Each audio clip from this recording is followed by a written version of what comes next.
Let's get a reaction on this development. We joined this evening by energy expert Kelvin Chisanga. A very good evening to you, Mr. Chisanga. Welcome to African Business. Are you with us, Mr. Chisanga? All right, I don't. Yes, thank you so much. Thank you so much. Now I can get you clearly. Beautiful. Thank you so much. Good to have you with us. So, Zambia is expecting to redirect around $275 million from debt servicing into energy infrastructure investments. And this is from an energy sector perspective. How transformative could this investment be for the country's economic growth as well as its industrial development, and looking particularly at the mining sector? Thank you so much for having me, and it's a very good and good an opportunity that I've actually been given by yourselves to just highlight a few things that Zambia is working out with in regards to the debt portfolio. The beginning point that there is an economic value in the debt restructuring process that we have actually been able to undertake. Actually, at a point when we are basically working out some means of trying to work out a system around the mining sector. Maybe the beginning point to be redirecting the 275 million US dollars debt servicing into energy. It's such a very formidable financial decision, which is now going to take a better productive sense, in the sense that we understand pretty very well that the mining sector demands more power, and power in the sense of having a base load, which will be able to run the productive sense of this economy. And much to this also, we've got agriculture, manufacturing and other small business development, which also demands power. Remember, energy is a critical factor that interplays in all angles of sectors. And for a mining sector in particular, it accounts for about 50% of total consumption that we basically produce from the utility company here in Zambia. That makes now a better case, actually at a point when we are also championing green technology across the globe market. So this presents a significant, important aspect, which will be able now to avoid operation disruption. And this will also be able to make energy sufficient more available to ensure that the productive sense of this economy goes with its maximum exposure in terms of trying to work around economic output that Zambia is looking forward to cultivate.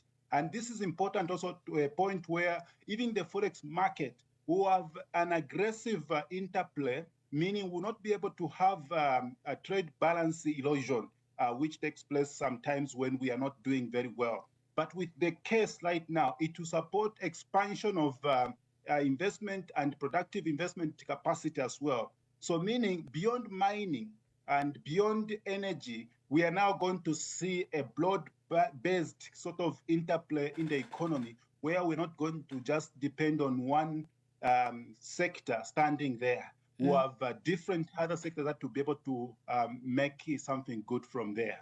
And also, this is really something that's going to assist the country to diversify its power mix as far as the sources of the power that it's going to be getting. But I wonder, sir, what lessons SADC can learn from Zambia's experience as far as the converting debt relief into development spending, and is this perhaps an approach that can be replicated elsewhere in the region?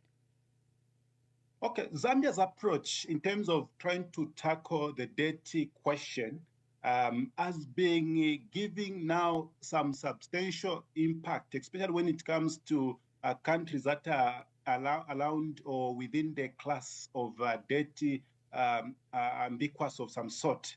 And what we see as key lesson coming out there is the issue of debt restructuring process. We have created the fiscal space to champion developmental initiatives, which we are seeing now in terms of working on free education, which Zambia has embarked on, and also in terms of trying to work on health care situation. Much more also going into taking care of the social needs, where we have social cash transfer and social protection kind of intervention from that, from a policy perspective as well. And again, it's a story that is telling us to say that development spending should be well targeted, meaning we should target sectors that have got a high, strong multiplier effect, where we are seeing that Zambia's growth story today has multiple points to look at, especially when you look at agriculture, giving that substantial impact. We are talking of a good output, which have actually been seen in this year. And in combination to this, also the story of turning Zambia from energy crisis to energy management is also a good story in relation to debt, restructuring plans that we have made so far. Right. Then one big story also, it's a story of climate change, transparent issues, and many others. So we've actually been seeing that Zambia can actually be able to tell this good story that is happening inward to the outside market in the region. I'd like us to wrap, if we could, in the next 30 seconds or so. If you could tell us more about the Energy Forum for Africa conference that is going to be held in October. It is a conference that you are pioneering yourself. What are the expectations of that, and what do you hope to achieve? Okay, so we hope to see that climate model and resilient facility should be able to work out in the best interest for countries that are developing, especially at a point when we are talking of green technology and also green energy across the global market. And much to this also, I think it is important to mention that infrastructure development in green energy, linking it to green finance, it's something that's very important to be able to be looked from that perspective. So it's important also to say that energy is a critical factor or a base of factor that interplays across the band. And this is an important aspect that needs to be looked into. So Africa should now look into energy diversity, ensuring that they meet up the energy balance sheet from all angles. We should not just depend on hydropower because of the climate issues. We should have now the energy mix, which should be able to incentivize the growing need for manufacturing, especially when it comes to issues of mining, which is being undertaken across the region. So October, certainly the month for Zambia as the country hosts the Energy Forum for Africa conference. Mr. Kelvin Chisanga, we thank you so much for your time and for your insight this evening.